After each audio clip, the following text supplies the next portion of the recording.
Mangetuam ale ogo sumbe chala nanera mangetuam lisan ale quart de finale ka digante Cheikh Akado bu Ken Mer Cheikh Akado bu Ken Mer bu Gandiaye waaw Cheikh Akado mo yor ngembu lu ñuul li bu Ken Mer mo yor ngembu lu ruus li ngay le afanu le anu ne dinki fata njogo na si bajan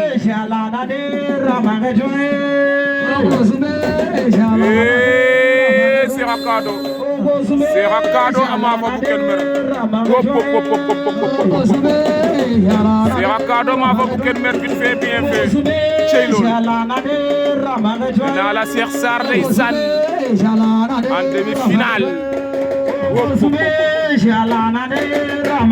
ale ogo sumbe jala nane ramangetuam cey loolu